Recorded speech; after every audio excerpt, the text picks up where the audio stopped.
This is Coleridge. He prayeth well who loveth well, both men and bird and beast. He prayeth best who loveth best, all things both great and small, for the dear God who loveth us, he made and loveth all. Chapter 3.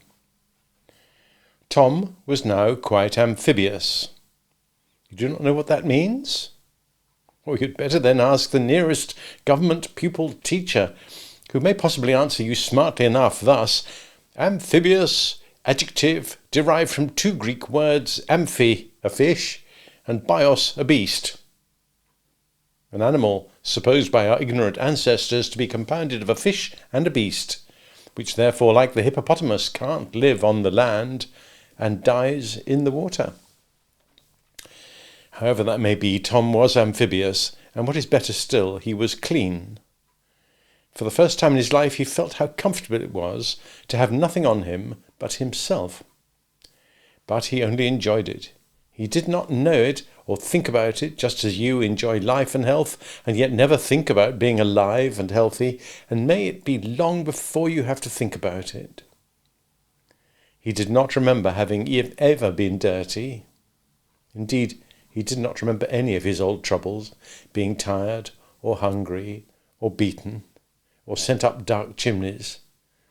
Since that sweet sleep he had forgotten all about his master and Hartover Place and the little white girl, and in a word, all that had happened to him when he lived before, and what was best of all, he had forgotten all the bad words which he had learned from Grimes and the rude boys with whom he used to play.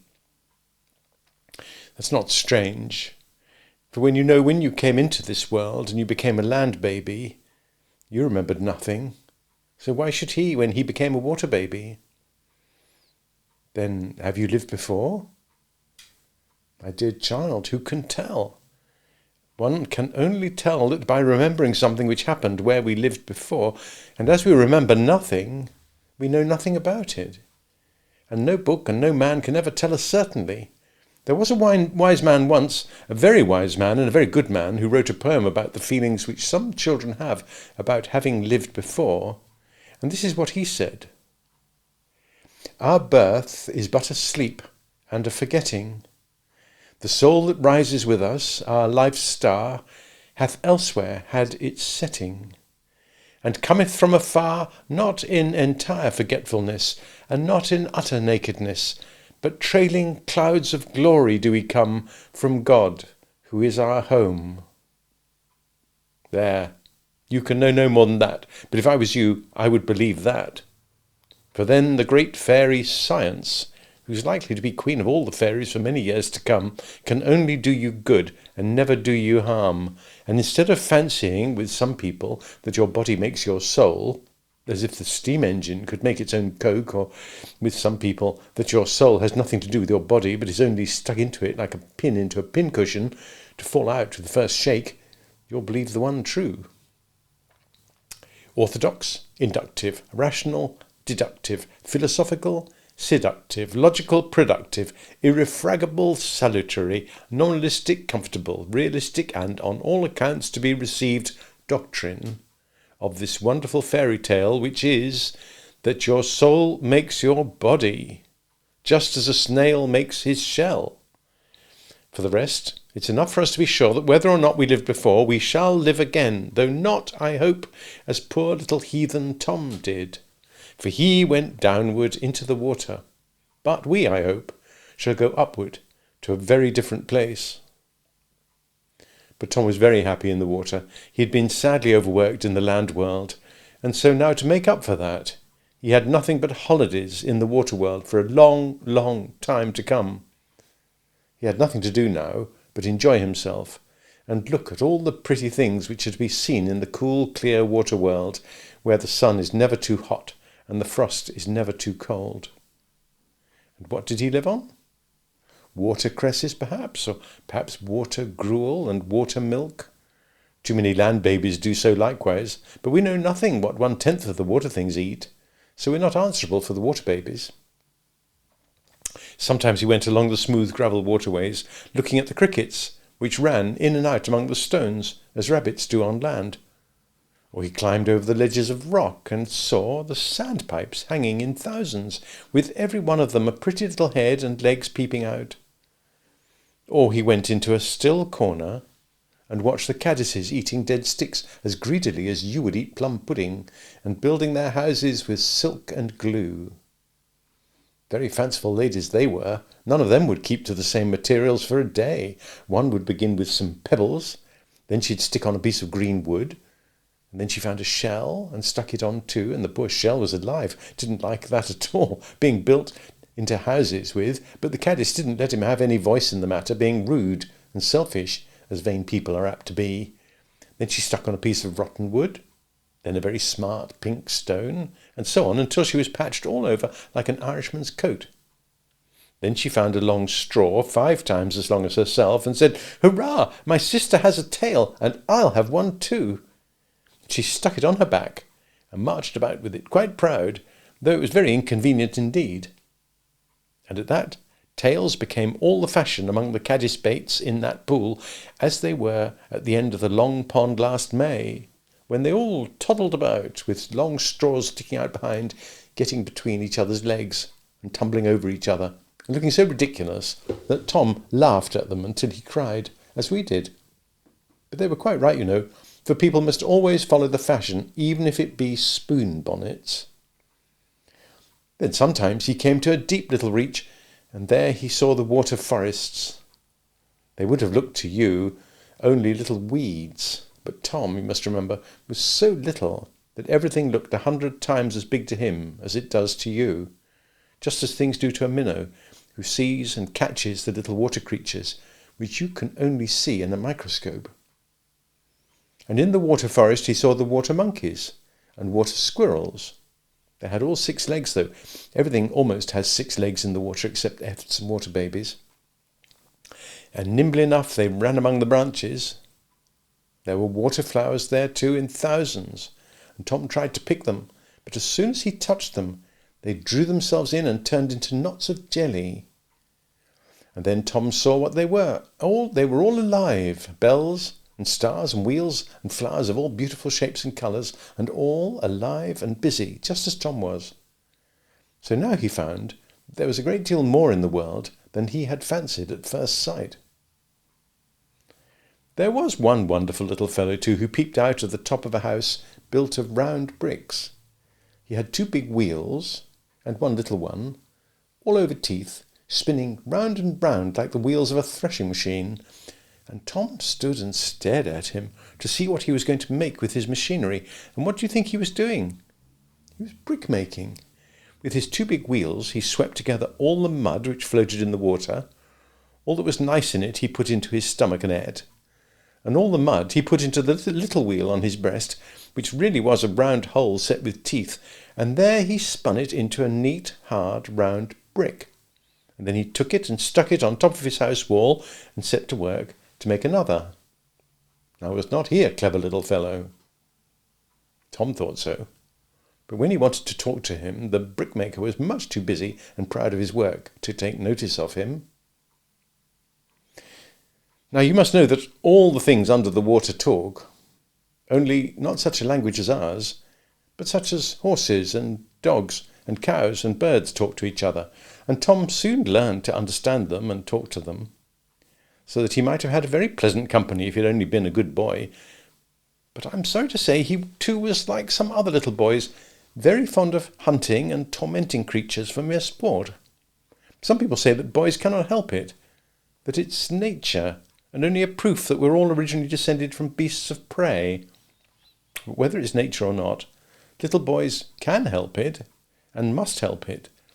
For if they have naughty, low, mischievous tricks in their nature, as monkeys have, that's no reason why they should give way to those tricks like monkeys, who know no better, and therefore they must not torment dumb creatures. For if they do, a certain old lady who is coming will surely give them exactly what they deserve. But Tom did not know that, and he pecked and hacked the poor water things about sadly, until they were all afraid of him, and got out of his way or crept into their shells, so he had no one to speak to or play with. The water fairies, of course, were very sorry to see him so unhappy and longed to take him and tell him how naughty he was and teach him to be good and to play and romp with him too, but they had been forbidden to do that. Tom had to learn his lesson for himself by sound and sharp experience, as many other foolish person has to do, though there may be many a kind heart yearning over them all the while and longing to teach them what they can only teach themselves. At last, one day, he found a caddis and wanted it to peep out of its house, but its house door was shut. He'd never seen a caddis with a house door before, so what must he do, the meddlesome little fellow, but pull it open to see what the poor lady was doing inside? What a shame! How should you like to have anyone breaking your bedroom door in to see how you looked when you were in bed? So Tom broke to pieces the door, which was the prettiest little grating of silk, stuck all over with shining bits of crystal, and when he looked in, the caddis poked out her head, and it had turned into just the shape of a bird's. But when Tom spoke to her, she could not answer, for her mouth and face were tied up in a new nightcap of neat pink skin. However, if she didn't answer, all the other caddises did, for they held up their hands and shrieked like the cats in Struwwelpeter. Peter. "Oh, you nasty, horrid boy! There you are at it again! And she had just laid herself up for a fortnight's sleep, and then she would have to come out with such beautiful wings and flown about and laid such a lot of eggs, and now you've broken her door, and she can't mend it because her mouth is tied up for a fortnight, and she'll die. Who sent you here to worry us out of our lives?" So Tom swam away. He was very much ashamed of himself, and felt all the naughtier, as little boys do when they've done wrong and won't say so. And then he came to a pool full of little trout, began tormenting them and trying to catch them. They slipped through his fingers and jumped clean out of the water in their fright. But as Tom chased them, he came close to a great dark hover under an alder root, and out flourished a huge old brown trout 10 times as big as he was, and ran right up against him and knocked all the breath out of his body, and I don't know which was the more frightened of the two. Then he went on sulky and lonely as he deserved to be, and under a bank he saw a very ugly, dirty creature sitting, about half as big as himself, which had 6 legs and a big stomach and a most ridiculous head with 2 great eyes and a face just like a donkey's. "Oh," said Tom, "you're an ugly fellow, to be sure." And he began making faces at him, and put his nose close to him, and hallooed at him like a very rude boy. When, hey presto, all the thing's donkey face came off in a moment, and out popped a long arm with a pair of pincers at the end of it, and caught Tom by the nose. It didn't hurt him much, but it held him quite tight. "Yah! Oh, let me go!" cried Tom. "Then let me go," said the creature. "I want to be quiet. I want to split." Tom promised to let him alone, and he let go. "Why do you want to split?" said Tom. "Because my brothers and sisters have all split and turned into beautiful creatures with wings, and I want to split too. Don't speak to me. I'm sure I shall split. I will split." Tom stood still and watched him, and he swelled himself and puffed and stretched himself out stiff, and at last, crack, puff, bang, he opened all down his back and then up to the top of his head. And out of his inside came the most slender, elegant, soft creature, as soft and smooth as Tom, but very pale and weak, like a little child who's been ill a long time in a dark room. It moved its legs very feebly, and looked about it half ashamed, like a girl when she goes for the first time into a ballroom. Then it began walking slowly up a grass stem to the top of the water. Tom was so astonished that he never said a word, but he stared with all his eyes, and he went up to the top of the water too, and peeped out to see what would happen. And as the creature sat in the warm bright sun, a wonderful change came over it. It grew strong and firm. Most lovely colours began to show on its body, blue and yellow and black, spots and bars and rings. Out of its back rose 4 great wings of bright brown gauze, and its eyes grew so large that they filled all its head and shone like 10,000 diamonds. "Oh, you beautiful creature," said Tom, and he put out his hand to catch it. But the thing whirred up into the air and hung poised on its wings a moment and then settled down again by Tom, quite fearless. "No," it said, "you cannot catch me. I am a dragonfly now, the king of all the flies. And I shall dance in the sunshine and hawk over the river and catch gnats and have a beautiful wife like myself. I know what I shall do. Hurrah!" And he flew away into the air and began catching gnats. "Oh, come back, cried Tom, "you beautiful creature. I have no one to play with, and I am so lonely here. If you will but come back, I will never try to catch you." "I don't care whether you do or not," said the dragonfly, "for you can't. But when I have had my dinner and looked a little about this pretty place, I will come back and have a little chat about all I have seen in my travels. Why, what a huge tree this is, and what huge leaves on it." It was only a big dock. But the dragonfly had never seen any but little water trees, starwort and milfoil, water crowfoot and such like, so it did look very big to him. Besides, he was very short-sighted, as all dragonflies are, and never could see a yard before his nose, any more than a great many other folks who are not half as handsome as he. The dragonfly did come back, and chatted away with Tom.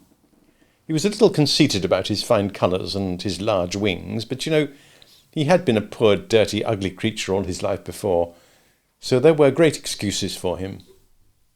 He was very fond of talking about all the wonderful things he saw in the trees and the meadows, and Tom liked to listen to him, for he had forgotten all about them.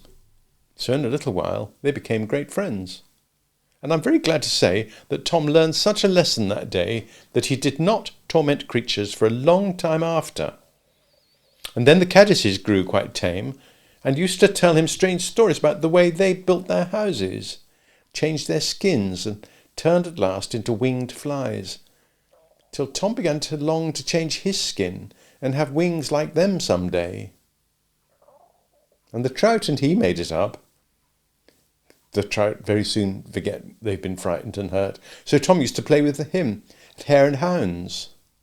Great fun they had, and he used to try to leap out of the water head over heels, as the trout did before a shower came on. And somehow he never could manage it.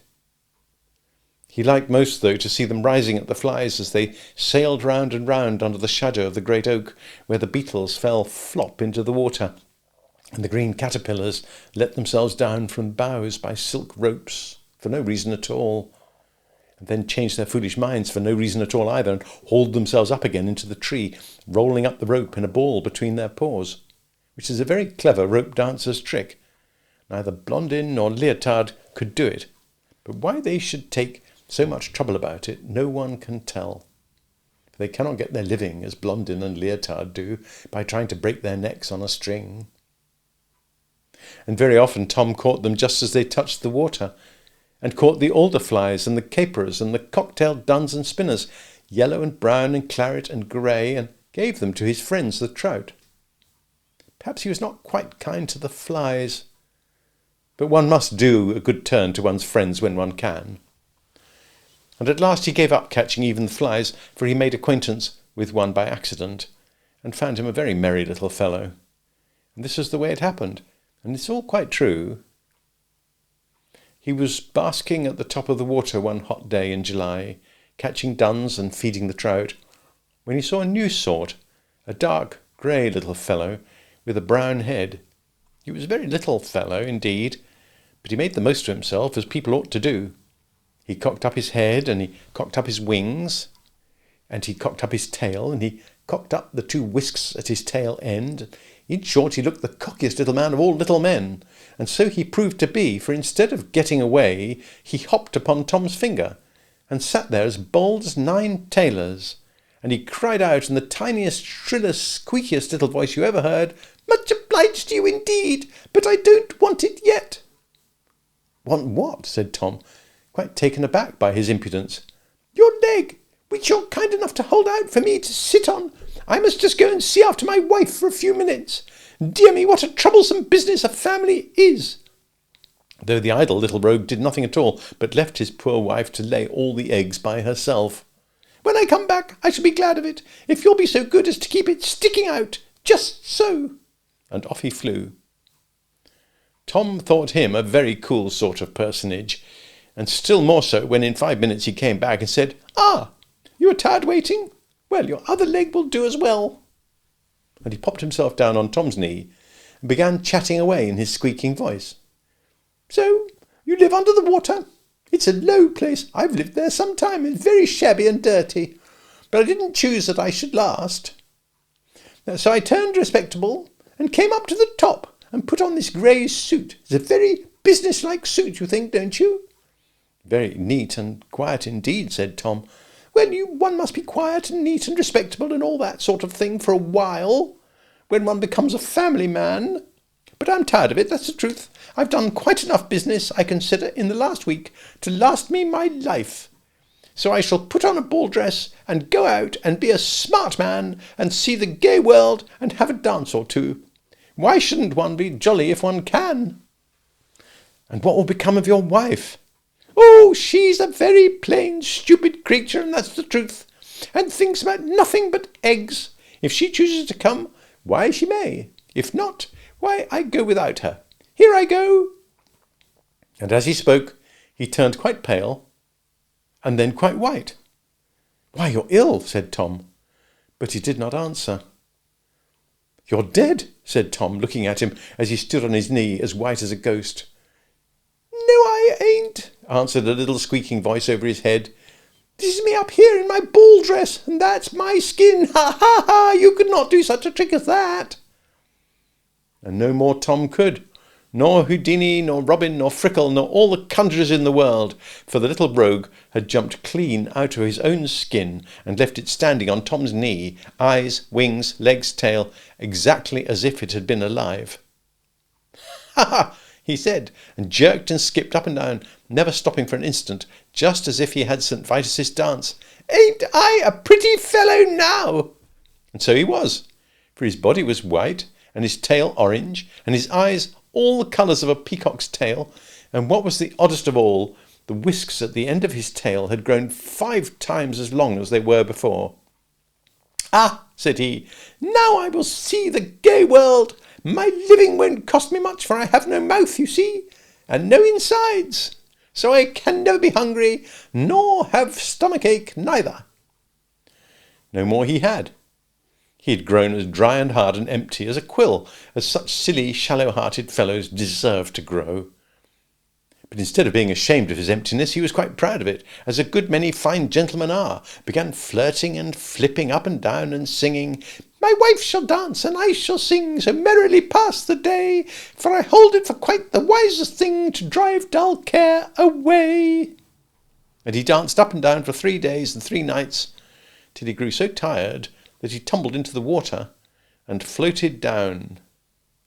But what became of him Tom never knew, and he himself never minded, for Tom heard him singing to the last, as he floated down, "To drive dull care away, yea, yea." And if he did not care, why, nobody else cared either. But one day Tom had a new adventure. He was sitting on a water lily leaf, he and his friend the dragonfly, watching the gnats dance. The dragonfly had eaten as many as he wanted and was sitting quite still and sleepy, for it was still very hot and bright. The gnats, who did not care the least for their poor brother's death, danced a foot over his head quite happily, and a large black fly settled within an inch of his nose, began washing his own face and combing his hair with his paws. But the dragonfly never stirred, kept on chatting to Tom about the times when he lived under the water. Suddenly Tom heard the strangest noise up the stream, cooing and grunting and whining and squeaking, as if you had put into a bag 2 stock-doves, 9 mice, 3 guinea pigs, and a blind puppy, and left them there to settle themselves and make music. He looked up the water, and there he saw a sight as strange as the noise. A great ball rolling over and over down the stream, seeming one moment of soft brown fur, and the next of shining glass. And yet it was not a ball, for sometimes it broke up and streamed away in pieces, and then it joined again, and all the while the noise came out of it louder and louder. Tom asked the dragonfly what it could be, but of course with his short sight he could not even see it, though it was not 10 yards away, So he took the neatest little header into the water and started off to see for himself. And when he came near, the ball turned out to be 4 or 5 beautiful creatures, many times larger than Tom, who were swimming about and rolling and diving and twisting and wrestling and cuddling and kissing and biting and scratching in the most charming fashion that ever was seen. And if you don't believe me, you may go to the Zoological Gardens, for I'm afraid you won't see it nearer unless perhaps you get up at 5 in the morning and go down to Cawdry's Moor and watch by the great withy pollard which hangs over the backwater where the otters breed sometimes, and then say, if otters at play in the water are not the merriest, lithest, gracefulest creatures you ever saw. But when the biggest of them saw Tom, she darted out from the rest and cried, in the water language, sharply enough, "Quick, children, here is something to eat indeed," and came at poor Tom, showing such a wicked pair of eyes, such a set of sharp teeth in a grinning mouth, that Tom, who had thought her very handsome, said to himself, "Handsome is as handsome does," and slipped in between the water-lily roots as fast as he could, and then turned round and made faces at her. "Come out," said the wicked old otter, "or it'll be worse for you." But Tom looked at her from between 2 thick roots and shook them with all his might, making horrible faces all the while, just as he used to grin through the railings at the old women when he lived before. He was not quite well bred, though, no doubt, but Tom had not finished his education yet. "Come away, children," said the otter in disgust. "It is not worth eating, after all. It's only a nasty eft, which nothing eats, not even those vulgar pike in the pond." "I'm not an eft," said Tom. "Efts have tails." "You are an eft," said the otter very positively. "I see your 2 hands quite plain. I know you have a tail." "I tell you I have not," said Tom. "Look here." And he turned his pretty little self quite round, and sure enough, he had no more tail than you. The otter might have got out of it by saying that Tom was a frog, but like a great many other people, when she had once said a thing, she stood to it, right or wrong, so she answered, "I say you're an eft, and therefore you are not fit food for gentlefolk like me and my children. You may stay there till the salmon eat you." She knew the salmon would not, but she wanted to frighten poor Tom. "Ha ha! They will eat you, and we will eat them." And the otter laughed, such a wicked, cruel laugh, as you may hear them do sometimes. And the first time you hear it, you will probably think it's bogies. "What a salmon?" asked Tom. "Fish, you great eft, great fish, nice fish to eat. They're the lords of the fish, and we are the lords of the salmon." And she laughed again. "We hunt them up and down the pools and drive them up into the corner. The silly things, they're so proud, and bully the little trout and the minnows till they see us coming. Then they're so meek all at once, and we catch them. But we disdain to eat them all. We just bite out their soft throats and suck their sweet juice. Ooh, so good." And she licked her wicked lips.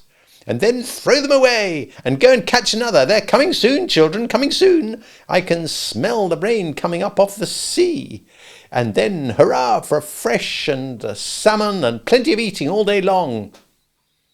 And the otter grew so proud that she turned head over heels twice and then stood upright, half out of the water, grinning like a Cheshire cat. "Where do they come from?" asked Tom, who kept himself very close, for he was considerably frightened. "Out of the sea, eft, the great wide sea, where they might stay and be safe if they liked.